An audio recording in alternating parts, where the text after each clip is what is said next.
Eu sei que fiquei devendo um vídeo aqui depois da vitória do Manchester United neste domingo sobre o Luton Town na Premier League, mas eu decidi fazer esse aqui que traz uma visão mais do quadro geral do que sobre especificamente essa vitória, né? Eu acho importante a gente tentar debater aqui, e eu trazer as minhas interpretações, que você pode evidentemente discordar delas na caixa de comentários. Aliás, quem não se inscreveu, por favor, se inscreva caso queira e tenha esquecido de se inscrever, porque a gente está chegando na marca de 185, 190 mil. Eu queria o mais rapidamente possível chegar nos 200, mas evidentemente jogo a jogo, passo a passo, como dizem os melhores treinadores desse esporte que a gente tanto gosta. Debater um pouco sobre a percepção de que o Manchester United está melhorando, né? Que o Manchester United está em crescimento. A percepção que os resultados nos dá. A gente já sabe, olhando mais para o quadro geral ainda, que a hierarquia de futebol do clube passa por uma transformação que tem como intenção ser uma revolução, né? Essa transformação tem dado passos importantes. Recentemente foi aprovada a compra do Manchester United por parte da Premier League e da Federação Inglesa, compra exercida por Sir Jim Ratcliffe, já falamos dele aqui no canal. Enfim, um cara que chega para comprar 25% do clube, mas com algo que é pouco usual, né, um quarto do clube, mas que vai ter, em teoria, o controle do departamento de futebol do Manchester United, ou seja, ele terá a caneta na mão para o que é mais importante para o Manchester United e para a torcida do Manchester United. O Sir Jim Ratcliffe, que já chegou fazendo uma bagunça, no bom sentido, para o Manchester United, já chegou balançando um pouco as estruturas do futebol inglês, primeiro trazendo o Omar Berrada, um cara que foi muito importante para a estrutura de futebol, não só do Manchester City, mas para o grupo City em geral, ele que foi foco também de um vídeo aqui no canal. Falamos especificamente sobre o que está por trás desse pulo, né, do muro aqui entre os dois lados de Manchester. E agora a mais recente novidade também é um reforço para o Manchester United que representa uma perda para um rival na Premier League, que é o Dan Ashworth, o diretor esportivo do Newcastle, que tem uma trajetória muito interessante. Ele começa como diretor esportivo no West Bromwich em 2007. Pouco tempo depois, ele é contratado pela Federação Inglesa e ele é uma das cabeças pensantes de um projeto que transformou o futebol das seleções inglesas, um projeto chamado DNA inglês, para trazer um modelo de jogo universal entre todas as categorias de base da seleção inglesa, para criar, portanto, uma mesma linguagem para além da língua inglesa. E a gente vê os frutos disso não só nos títulos que a base inglesa conquista a nível continental e mundial há tanto tempo, e principalmente nesse recorte pós-Dan Ashworth, mas principalmente na quantidade de jogadores que foram revelados nesse período, né? É claro que não dá para colocar tudo na conta dele, mas é interessante ver que ele participou de maneira muito, muito importante nesse processo de, sim, revolução do futebol inglês. Depois disso, ele sai da federação logo depois da Copa da Rússia em 2018, então não tem tanto tempo assim, e ele vai para o Brighton, onde passa 2 anos e meio como diretor técnico. E aí, em julho de 2022, então 1 ano e meio, quase 2 anos atrás, ele é pescado pelo Newcastle já na era do dinheiro saudita para ser o principal cara nas negociações, na análise de mercado. Ele é tratado como um dos melhores nesse quesito, né, um especialista de oportunidades do mercado de transferências, e é por isso que o Manchester United está agora numa certa queda de braço com o Newcastle, que não quer liberá-lo, mas não tem muito o que fazer. A gente tem que esperar para entender como que vai ser o acerto entre os dois clubes, se vai ter uma multa ou não, enfim. O United quer que o Dan Ashworth assuma o clube o quanto antes, já para preparar as estratégias deste mercado de transferências, que se ele abre oficialmente apenas em julho, ele já começou. E por isso que o Manchester United está tentando correr atrás do tempo, e é por isso que o Newcastle também está fazendo jogo duro, mas quando o cara quer sair não tem muito o que fazer, e o Dan Ashworth, de acordo com as notícias aqui, quer sim ir para o Manchester United, inclusive já entregou aviso prévio. para o Newcastle. Enfim, tudo isso, toda essa mudança na hierarquia, significa que jogadores e comissão técnica estão nesses meses finais, nessa segunda metade da temporada, passando por um vestibular com a nova direção, com os novos chefes. São novos chefes que chegam, principalmente, na minha opinião, para Erik ten Hag. Ele precisa passar nesse vestibular.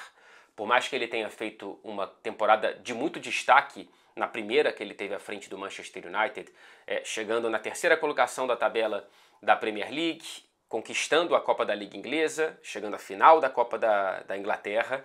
Nessa temporada é o Manchester United que vem patinando bastante, só que recentemente vem conseguindo conquistar bons resultados, repito. Mas a gente também tem que olhar para o todo, né?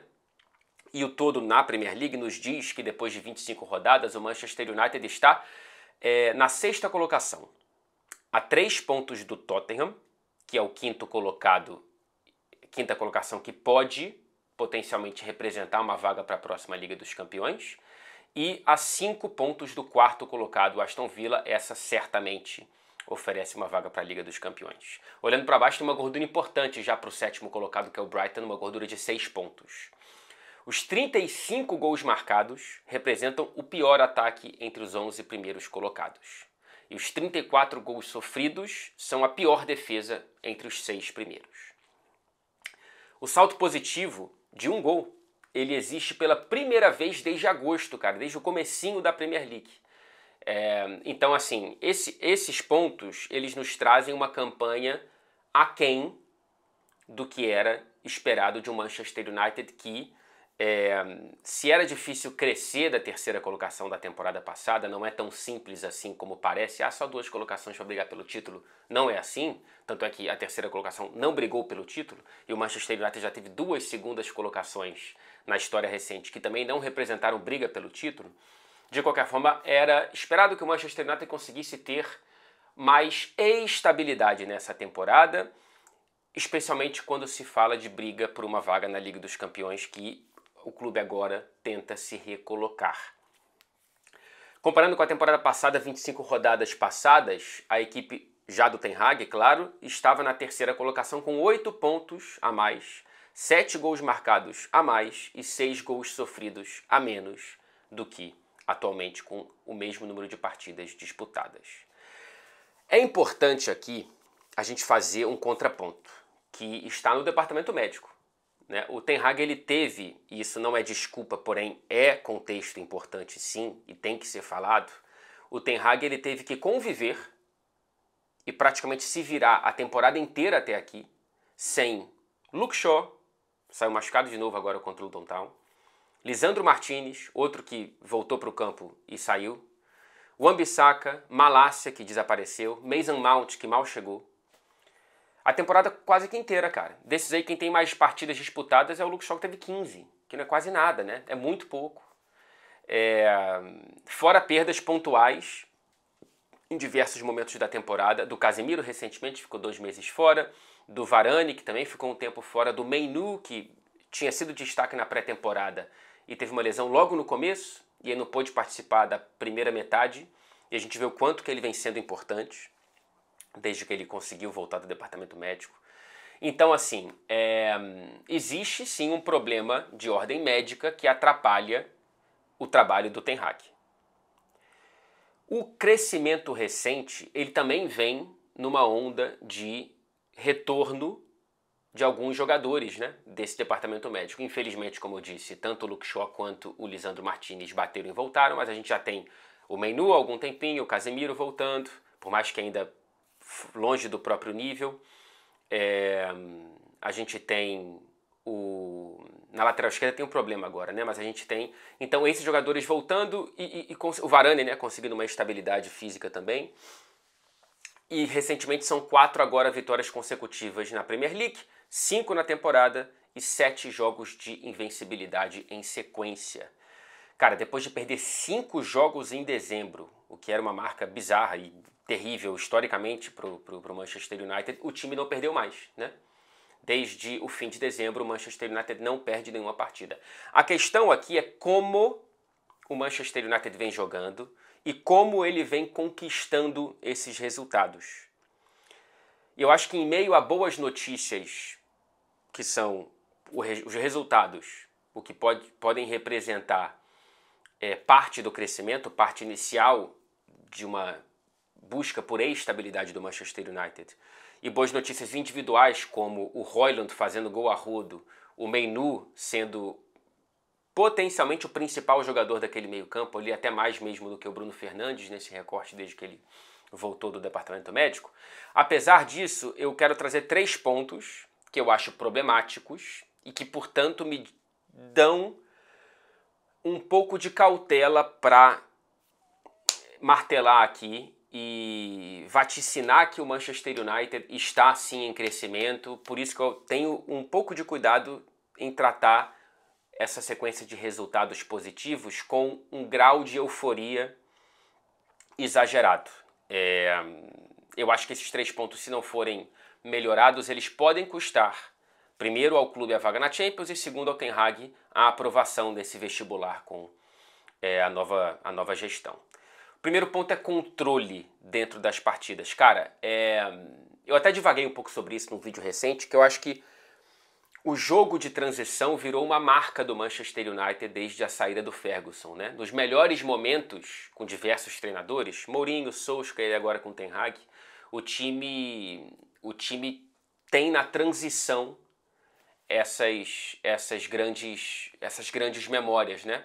Dessa última década, que é uma década muito problemática, mas que tem bons momentos, e esses bons momentos, na minha interpretação, vem com isso que está meio que virando uma marca de futebol do Manchester United, independentemente do treinador, e o Ten Hag está meio que assumindo ela pelas características de um elenco que ele herdou e depois reconstruiu.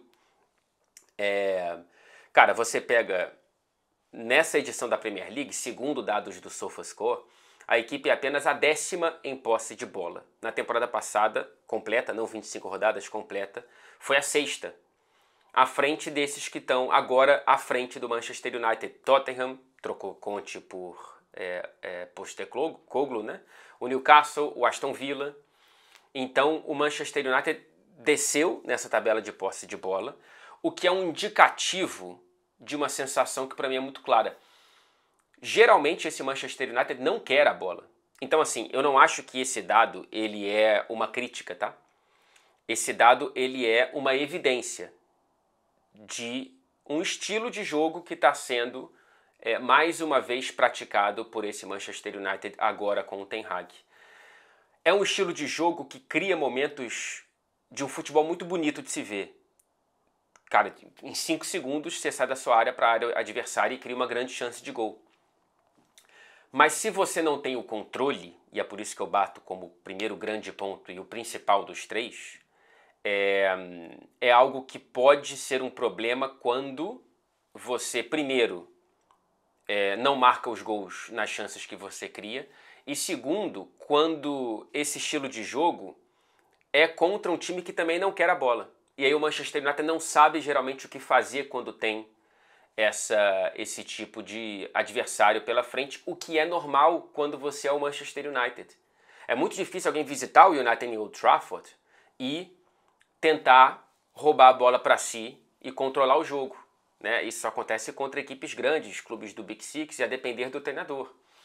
Então, geralmente o Manchester United, principalmente dentro de casa, ele é convocado a propor a partida. E em muitos momentos isso é muito problemático e as jogadas acabam saindo, os gols acabam saindo em jogadas individuais. Então eu acho que é um problema ter isso como estilo de jogo central. E mesmo quando dá certo, essa falta de controle traz uma vulnerabilidade grande. E essa partida contra o Luton Town foi um grande exemplo disso, cara. Um grande exemplo disso. Olha só. Nesse jogo, o 17º colocado da Premier League teve 72 oportunidades de transição, que foi o 3º maior número de qualquer equipe da Premier League nessa temporada. Então o Manchester United enfrentando o 17º colocado fora de casa, tudo bem que é difícil jogar lá, mas geralmente as equipes controlam o jogo muito mais.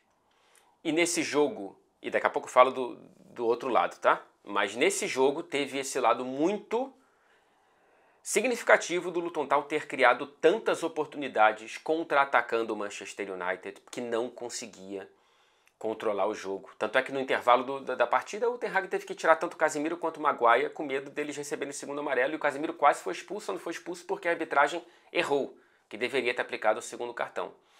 Então assim, existe uma fragilidade palpável. E a evolução, na minha interpretação, está em ser uma equipe de transição com a habilidade de controlar mais o jogo, principalmente no meio-campo. Entre Casemiro, Mainoo e Bruno Fernandes, quem teve mais maturidade nesse sentido foi um moleque de 18 anos. Cara, tem um lance no fim do jogo que o Bruno Fernandes ele tenta chutar perto da bandeirinha, na quina da área, num lance que ele tinha 800 opções de controlar o jogo. E ele chuta, erra o chute, claro, e dá posse para o Luton Town mais uma vez. Ameaçar o Manchester United no contra-ataque, uma infantilidade que poderia ter custado os 3 pontos, né? Então, assim, existe um problema de controle que eu acho que precisa, sim, ser solucionado dentro dessa temporada. Senão vai ser difícil o Manchester United conseguir uma estabilidade maior de bons resultados.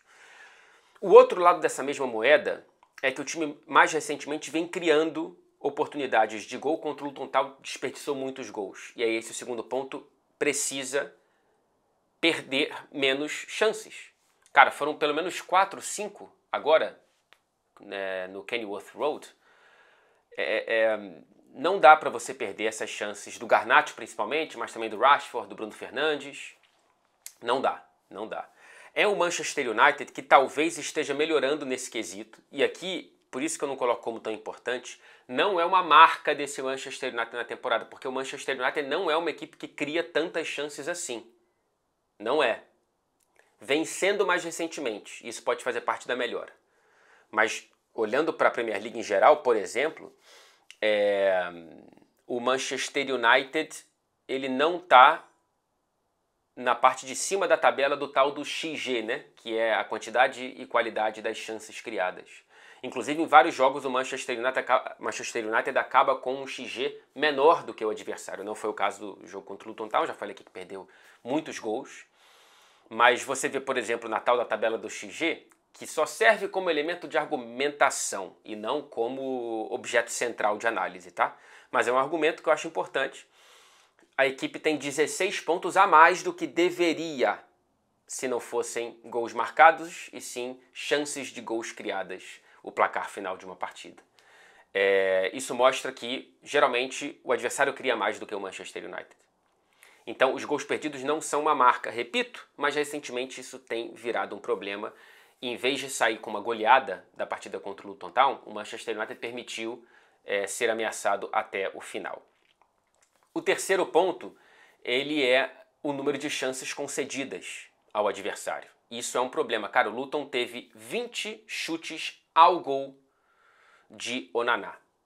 Foi o 8º jogo nesta Premier League que o Manchester United sofreu pelo menos 20 chutes do adversário. Finalizações, né? Não só finalizações no gol. E como comparativo eu achei esse dado bizarro. O Liverpool sofreu essa marca, 20 chutes pelo menos do adversário no mesmo jogo, em apenas 2 partidas na Premier League. Nessa temporada não, desde que o Klopp chegou em 2015.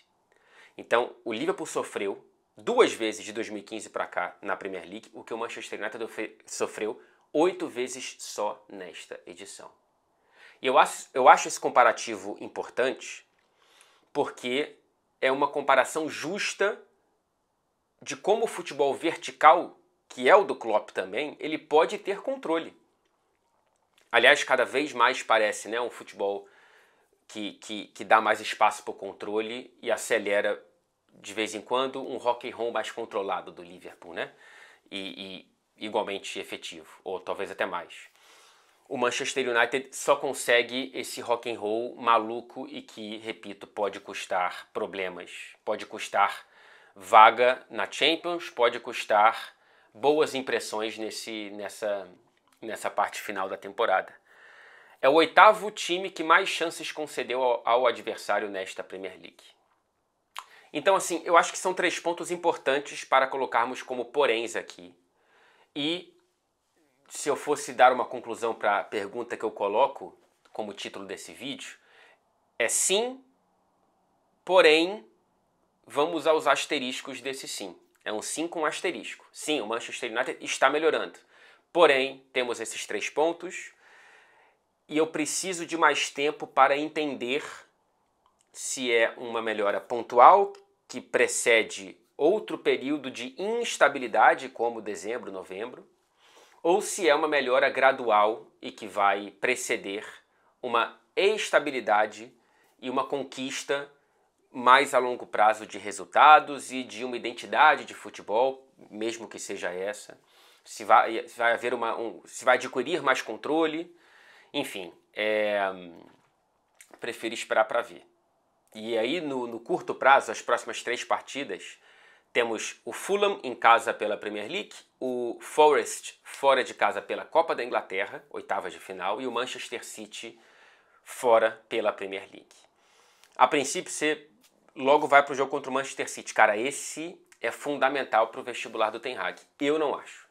Eu acho que mais importantes do que esse jogo contra o Manchester City são os 2 primeiros, contra Fulham e Nottingham Forest, porque é esse o problema principal do Manchester United. E eu acho que esse é o principal objetivo que deveria existir.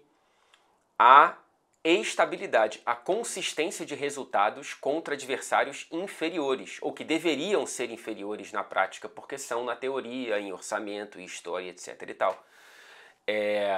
A maior luta desse Manchester United tem que ser por consistência. E por isso, antes de pensar em City, é vencer o Fulham e vencer o Nottingham Forest. Tem que ser isso. Porque assim, se vencer esses 2 e perder para o City, tá tudo certo. Eu sei que vencer o City, ainda mais no Etihad Stadium, seria muito importante para o moral, né, do torcedor, do time, do Ten Hag e tal, mas o principal ponto para mim tem que ser consistência. Então é olhar, vencer esses 2 jogos e jogando bem, se possível, apresentando evoluções nessas deficiências que eu rotulo como tal aqui nesse vídeo, para depois ver o que acontece contra o City e aí olhar para o que vem depois, porque, cara, é nos jogos menores onde moram as fraquezas desse Manchester United, na minha singela opinião. Não dá para você querer se comparar com o City. E não dá para você achar que vencer o City num jogo é, caramba, sinal de que tudo está dentro dos conformes. Não, eu acho que o segredo para isso é a consistência. Repito. Pela primeira vez desde 2015, o Manchester United está fora de qualquer mata-mata de competições europeias. Então, que esse tempo livre, também sem a Copa da Liga, né, não chegou longe e não está na final, se faça valer dentro do maior tempo para os treinamentos. O vestibular já começou, principalmente para o senhorito Erik ten Hag.